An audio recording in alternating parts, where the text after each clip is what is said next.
তোমার আব্বা ভিক্ষা করে না, সব সত্য বলবা, মিথ্যা বলবা না। ওর নাম সোহান, ও আমার কাছে কাজ করে। ওর মা চলে গেছে, বাবা ভিক্ষা করে, ও আমার কাছে হাতে থাকে। আমি 200 টাকা রোজ দিই, আর ডাল ভাত যা আছে কিসমতে তাই খায়। আমাদের জীবনটা অনেক কষ্টের। আমরা সকাল 8টা থেকে নামি, রাতের 12টা 1টা পর্যন্ত যুদ্ধ করি। অনেক সময় ঝড় বৃষ্টি হয়, সব খাবার নষ্ট হয়ে যায়, বিক্রি করতে পারি না, তখন অনেক টাকা লস হয়। অনেক মানুষই আমার রাস্তায় দেখলে ডাক দেয়, বলে আমি বলে ভাইরাল, আমার নাম বলে ভাইরাল সেলিম। কিন্তু আমি তো ভিডিওই দেখি না, সারাদিন রান্না করি আর বিক্রি করি। এখন যারা মোবাইল চালায় তারা বলতে পারবে, আমি তো আমার রান্না নিয়ে আর দোকান নিয়েই ব্যস্ত থাকি। অনেক বাচ্চারা বলে, ওই মামা তুমি কিন্তু ভাইরাল, তোমার মোবাইলে দেখছি, তোমার টিভিতে দেখছি। কিন্তু আমি আসলে সারাদিন কাজ করি, এগুলা যখন বাচ্চারা বলে আনন্দ লাগে, ভালো লাগে। 50 টাকার ডালচিনি এলাচ নিয়ে আয় শাহিনগঞ্জ দোকান থেকে। সবজি খিচুড়িতে আপনার পেঁয়াজ, কাঁচামরিচ, ধনিয়া পাতা, টমেটো কুচি, আপনার আদা রসুন, তারপর ডালনা, তারপর ওই যে লবণ, তারপর আলু কুচি।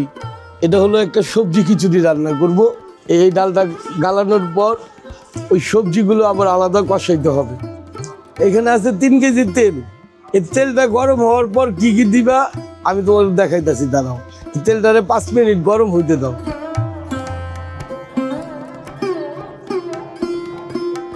এই তেলটা গরম হয়েছে না, এই তেলটার গন্ধ চলে গেছে। এখন আপনি পেঁয়াজগুলো দিবেন, এই যে কাঁচা পেঁয়াজগুলো কুচি করে তেলের মধ্যে ভাজবেন। পেঁয়াজগুলো কুচি করে তেলের মধ্যে ভাজলে খাবারের স্বাদ বাড়বে। এটাকে আপনি 10 মিনিট ভাজেন, 10 মিনিট। এই ডালগুলা গলার পর আপনার এই যে পাতিলে মশলা কষাইতেছি, এইখান থেকে মশলাটা আবার এটার মধ্যে দেওয়া হবে। তারপর চাল দেওয়া হবে। এখন চাল মাপবো। আর এটা হলো আপনার পোলার চাল, ভাঙ্গা পোলার চাল। পোলার চাল আছে না, মানে আলাম পোলার চাল না, ভাঙ্গা পোলার চাল, দেশি মুগ ডাল।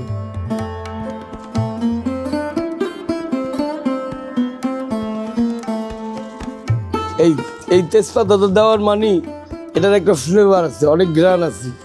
দেখেন, ডালচিনি, এলাচ, গরম মশলা, নাকফুল, অনেক পদের মশলা এটার মধ্যে।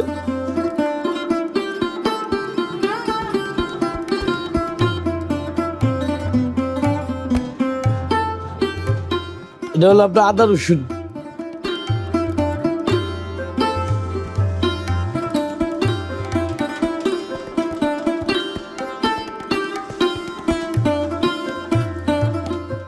এ হলো আপনার লবণ। এটা হলো আপনার কাঁচা ঝাল।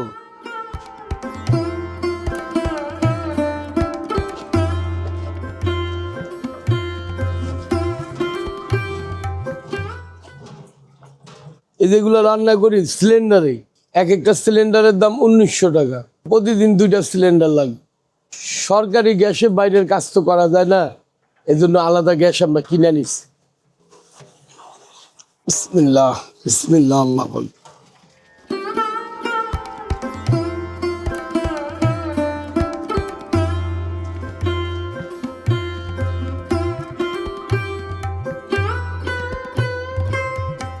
এটা হলো ডালনা। আগেকার মুরব্বীরা বলতো যে ডালনা দিলে খাবারে ঘ্রাণ হয়।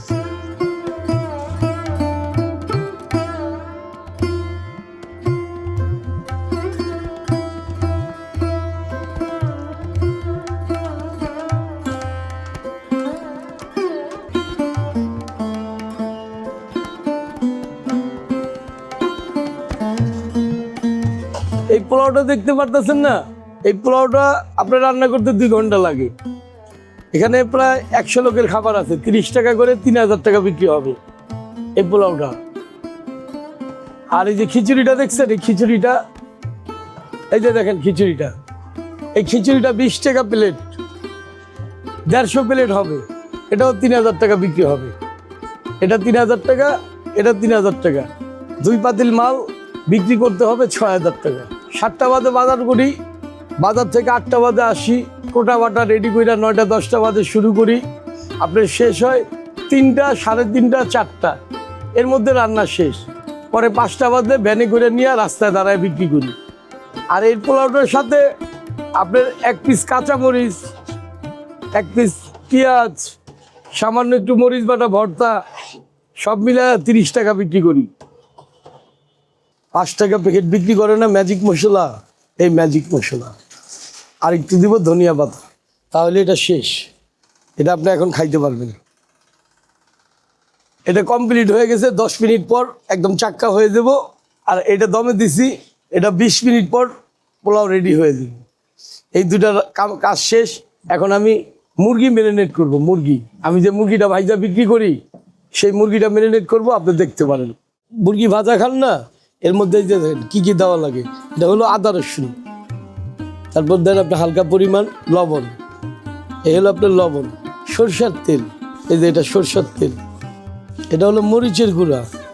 তবে মরিচের গুঁড়াটা আপনি এইভাবে দিবেন না, একটা বাটির মধ্যে একটু পানি দিয়ে মিক্স করবেন। মরিচের গুঁড়াটা এইভাবে দিলে সমস্ত জায়গায় লাগবে না, একটু পানি দিয়ে মিক্স করে দিলে ভালো হবে। এটার সাথে আরেকটা মশলা দিব, এটার নাম হলো জয়ফল, জত্রি, সাদা গোলমরিচ, পেস্তা দানা। এই মশলাটার সাথে মিশ্রণ করব। এটা হলো চিনি কাবাব, এটার দাম অনেক, 2800 টাকা কেজি। চকবাজার থেকে আনি, যাত্রাবাড়ি থেকে আনি।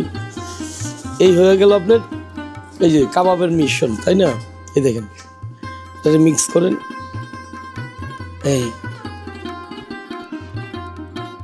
এই যে মরিচের গুঁড়াটা দিছি না, এটা এই মুরগিগুলারে কালারিং করে ফেলাইব। লেবু দিতে পারেন, এই যে আপনি এইভাবে লেবু কুচি করে এভাবে লেবুর রসগুলা দিবেন, খোসাগুলা ফেলে দিবেন। এবার আপনি এটা ভালোভাবে মিশান।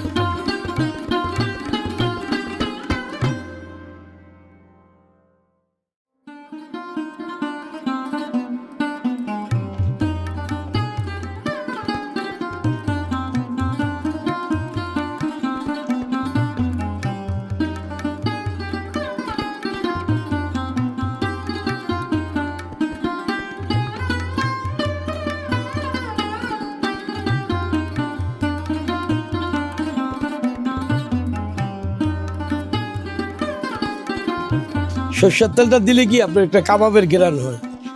এটা আমরা 2-3 ঘন্টা আর ধরবো না, এটা এইভাবেই থাকবে। আপনি এই যে গামছা দিয়ে ঢাকা থাকবে 2-3 ঘন্টার জন্য।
আমার নাম হলো মোহাম্মদ সেলিম।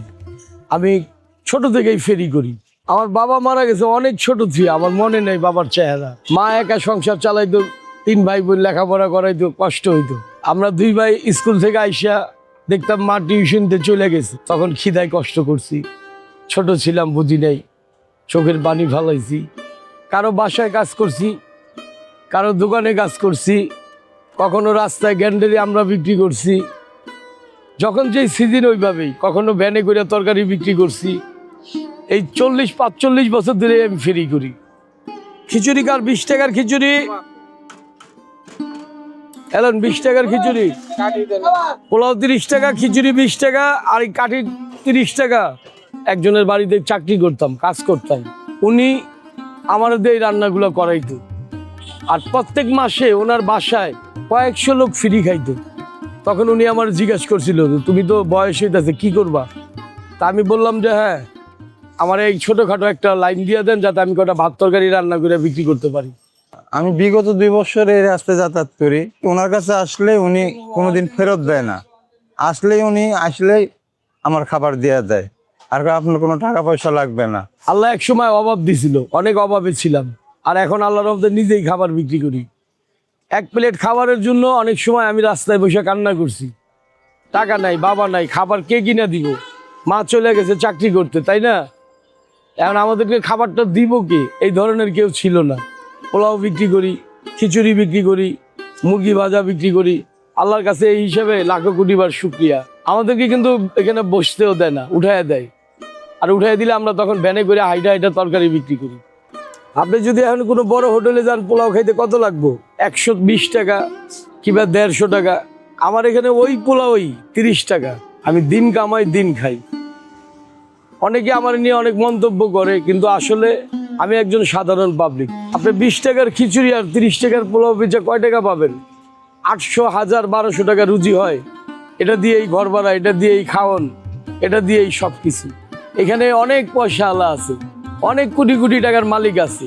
কেউ যদি আমার একটু সাহায্য করে, আমি এই বড় ধরনের একটা খাবারের দোকান দিব, এই দামে বিক্রি করব।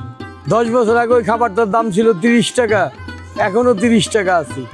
10 বছরের জিনিসপত্রের দাম কত বাড়ছে, কিন্তু আমরা আটানাও বাড়াইনি। সবচেয়ে বড় কথা, আল্লাহ আমার একটা ভালো জায়গায় রাখছে, ব্যবসার জায়গায় দাঁড়ায় আছি। এই জন্য আল্লাহর কাছে লাখো কোটি বার শুকরিয়া।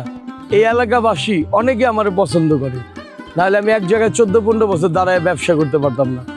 50% আমার সহযোগিতা মহল্লাবাসী, 50% আছে এই মাদ্রাসার ছাত্রগুলা। এই দুই দলের সাহায্যে আমি বাইচে আছি। সেলিম ভাইয়ের খাবারের স্বাদ নিতে আমরা দূর দূরান্ত থেকে আবার চলে আসি এই চিরচেনা জায়গায়। ভাইয়ের যে খাবারের যে স্বাদটা, এটা আমরা এখনো ভুলতে পারি নাই, আমাদের প্রায় সময় মনে পড়ে। আমরা দুপুরের খাবার এখানে খাই, খুবই অল্প দামে এখানে ভালো মানের পোলাও খিচুড়ি পাওয়া যায়। আমার বাবা মারা যাওয়ার পর আমাকে কেউ এক মুঠ ভাত দিলে আমার মাই দিছে, কোনো মানুষ দেয় নাই। কোনো মানুষের কাজ করলে বেতন দিছে ভাই, কিন্তু মা কাজ করছি না করছি, যেইভাবে পারুক কটা ভাত সময় মতন আমাকে সামনে দিছে।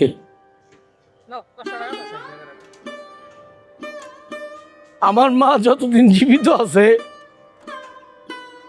আমি বলবো যে আমার মা আমার কাছে এক আল্লাহ রসুলের পরে সবচেয়ে বড় জিনিস। পৃথিবীতে অনেকে মার থেকে আলাদা হয়ে যায়, বলতে পারি না কেন হয়, তবে মার ঋণ পৃথিবীর কোনো সন্তানই শোধ করতে পারবো না। পৃথিবীতে এমন কোনো আদম সৃষ্টি হয় নাই যে উনি ওনার মার ঋণ শোধ করব। কারণ এত কটা ভাত ছিল, ওই ভাত কটা আমাকে 2 বাইরে খাওয়াইতো। উনি অধিকাংশ না খাই থাকতো। এই পৃথিবীতে আপনি যাই করেন, যত কোটি টাকার মালিক হন, মায়ের ঋণ শোধ করতে পারবেন না, আর মায়ের সাথে কারো তুলনাও দিতে পারবেন না। মা এমন একটা জিনিস যা আপনার জীবনে হারায় গেলে পাবেনও না। এই যে লোকটারে দেখছেন, এক সময় এই যাত্রাবাড়ি 150-200 পায়ের রিক্সা ছিল, আজ থেকে 25-30 বছর আগে। আর এখন উনি রাস্তায় ভিক্ষা করে খায়। আল্লাহ কারে কখন কোথায় রাখে, কার রিজিক কোথায়, একমাত্র আল্লাহই জানি। বর্তমানে যাত্রাবাড়ি আছি, ভ্যান গাড়িতে বিক্রি করি, কখন কোথায় থাকি বলা যায় না। আজকে এখানে আছি, কালকে হয়তো আরেক জায়গায় থাকতে পারি। তবে যেখানেই থাকি আপনারা ঠিকানা পেয়ে যাবেন ফেসবুকে, ইউটিউবে। তো বেশ কয়েকদিন ধরে খাবারটা খাই, ভাল লাগে, খুব সুস্বাদু। তাই বাসায় না খাই, ওনার কাছে আগে খাই। এই রিজনেবল প্রাইসে ওনার কাছে ছাড়া আদারওয়াইজ এখানে আর পাওয়া যায় না এরকম খাবার। আল্লাহ যদি রাখে কিসমতে, যার যার রিজিক আছে আইসা খাইতে পারবেন। কারণ রিজিক আল্লাহর হাতে, রিজিক আমার হাতে না। আমি শুধু বিক্রি করি আমার ডাল ভাতের চলার জন্য। অনেকেই 20 টাকা দামের খিচুড়ি খাইতে আইসা ফেরত যান, খারাপ লাগে। বিকাল 5টার আগেও আসবেন না, আবার রাতের 9টার পরেও আইসেন না। এই 4 ঘন্টার জন্য আমি রাস্তায় বিক্রি করি, তাও ভ্যান গাড়ির উপরে। আমি একজন সাধারণ ফেরিওয়ালা ভাই, আমার ওই ধরনের উচ্চ শিক্ষা যোগ্যতা নাই, অত হাই লেভেলে পড়ালেখা করি নাই, শুধু রাস্তায় বসে দোকান করি। যদি ভুল ত্রুটি হয় তাহলে মাফ করে দিবেন।